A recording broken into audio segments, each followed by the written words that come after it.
அதாவது சின்ன வயசுல பார்த்தீங்கன்னாக்கா ரேடியோ பிரியர்கள் அதிகமாக இருந்தாங்க. இப்போ பார்த்தீங்கன்னா ரேடியோ ஒரு 2 வார்த்தை படிக்கிறதுக்குள்ள நுப்பாட்டப்பான்றாங்க.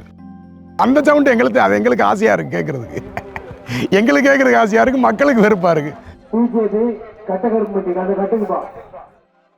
இந்த செகண்ட் ஷாப்பில் அது தூசி படைஞ்சு போய் கிடக்கும். ஏன்னா அதோட வேல்யூ தெரியாது.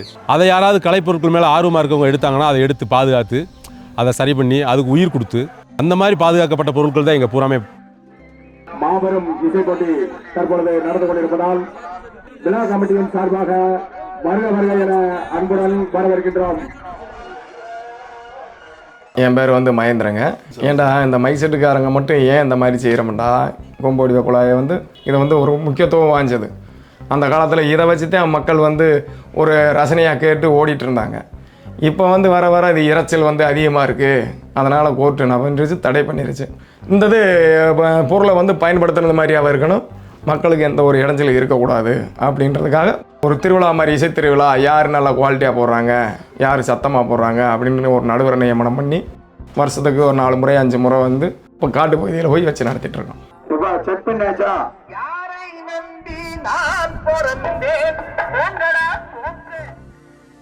என் பேர் ராமநாதன். மைக் செட்டு பேர் கீதம் ரேடியோஸ். இப்போ பார்த்தீங்கன்னா இந்த மைக் செட்டு போட்டி ஒரு 20 வருஷமாக நடக்குது. திண்டுக்கல் மாவட்டத்துலேருந்து விருதுநகர் மாவட்டம், மதுரை மாவட்டம், தேனி மாவட்டம், எல்லா மாவட்டத்துலேருந்து இங்கே இந்த இசை போட்டிக்கு எல்லா ரேடியோவுமே வருது. இதில் பார்த்தீங்கன்னா இப்போ 200 மைக் செட் வந்துருக்கு. 100 ஜோடியாக பிரிச்சுருவாங்க. 2 ரேடியோவை 100 ஜோடியாக பிரிச்சுருவாங்க. 2 ரேடியோவுக்கு 3 பாட்டு கொடுப்பாங்க. 3 பாட்டு. அந்த 3 பாட்டில் பார்த்தீங்கன்னாக்க 2 பாட்டு ஜெயிக்கணும்.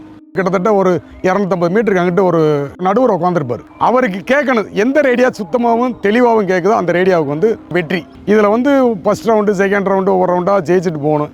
கடைசியில் 4 ரேடியோ எது மிச்சம் இருக்கோ அதுக்கு பரிசு. அதை கொண்டு போய் கடையில் வச்சுட்டா சின்ன பையன் 1 2 3 4 5 6 இப்போ ஒன்று புதுசு ஆகிருக்காயிடா அப்படி சின்ன பையன் கூட ஒரு அந்த கடையில் போய் வைக்கும்போது அவங்களுக்கு கூட ஒரு ஆசையாக இருக்குது.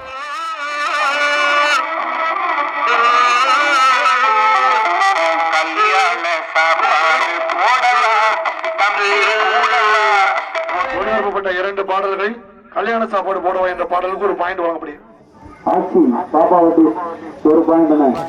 நாங்கள் இதில் முக்கியமான ரெக்கார்ட்ஸ் மட்டும்தான், அதாவது வால்யூம் உள்ள பாடல் மட்டும்தான், டிஎம்எஸ் குரல் உள்ளதை மட்டும்தான் வச்சுருக்கோம். இப்போ சிடி பிளேயர் லேட்டஸ்ட் நிறையா வந்துருச்சு. இவங்க அன்னைக்கு போட்டது இந்த ஒரிஜினல் குவாலிட்டி இந்த ரெக்கார்ட்லேருந்து தான் எடுத்தாங்க. இதிலேருந்து தான் மருவி இன்றைக்கி சிடி இப்படி வெளியேறி போயிருக்கு. இது ஒரிஜினல். அதனால தான் நாங்கள் இந்த பழமையை வச்சு ஓட்டிகிட்ருக்கோம். 1 2 3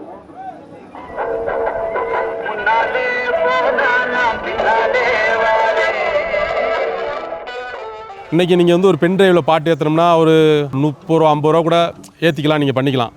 ஆனால் அந்த இசைத்தட்டு அன்னைக்கே கிட்டத்தட்ட 10 ரூபா 30 ரூபா 50 ரூபா. நான் சொல்கிறது 60-20 வருஷத்துக்கு முன்னாடி. அப்போ அந்த காலத்தில் பாடின டிஎம்எஸ் ஐயா, சுசிலா அம்மா, சீர்காழி கோவிந்தராஜன் அந்த இசைத்தட்டில் பாடின பாட்டு ரொம்ப அருமையாக இருக்கும். இப்போ அந்த இனிமையாக கேட்குறோம். அந்த பொருட்கள் பயன்படாமல் குப்பையில் போச்சுன்னா எப்படி இனிமையாக நீங்கள் கேட்பீங்க? அப்போ அதை பாதுகாக்கணுமே, அதுக்கு ஒரு வேல்யூ உருவாக்கணுமே, அதுக்காக தான் இந்த போட்டி நடத்துகிறோம். இப்போ மைக் செட்டு போட்டி நடக்க பார்த்தீங்கன்னாக்க இப்போ என்கிட்ட இருக்கிறது எங்கள் அப்பா வாங்கி வச்சிருப்பார் அந்த குழாய். அன்றைக்கி 1000 ரூபா 1500 1000 ரூபாய்க்கு ஒரு மைக் செட்டு 1000 ரூபா தான்.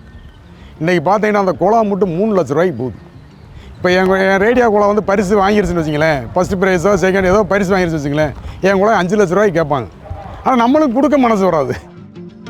இந்த போட்டி இல்லைன்னா கலைப்பொருட்கள் கண்டிப்பாக ஆபத்து இருக்க தான் செய்யுது. இன்றைக்கி ஒரு காலத்தில் தூக்கி வீசப்பட்ட இசைத்தட்டுகள் எடுத்து பாதுகாக்கப்படுது. இது ஒரு நல்ல வேலையை உருவாக்கி வச்சுருக்கோம். என் பொருளுடைய திறமையை காமிக்கிறதுக்கு, பொருளினுடைய திறமை என்கிட்ட இந்த மாதிரி வச்சுருக்கேன் பார்த்துக்குங்க அப்படின்ட்டு எங்களுக்குள்ள ஒரு நட்பு ஆசை. எங்களுக்கு ஒரு நட்பு ஆசை தான். பாருங்கள், ஒரு இதுக்குமே 1000 ரூபா என்ட்ரன்ஸ் ஃபீஸ் கட்டுவான். பழைய வண்டிக்கு வண்டி வாடகை பிடிக்கணும். டயப்ராம் ஒரு டயப்ராம் 22 ரூபாயிலேருந்து 30 ரூபா 35 ரூபா வரைக்கும் இருக்குது. இப்படி பார்த்தா நம்மளுக்கெல்லாம் கை நட்டம் தான். இதனால் எங்களுக்கு லாபம் இதெல்லாம் கிடையாது. இருந்தாலும் இதை பயன்படுத்துகிறோமே என்ற ஒரு சந்தோஷம்.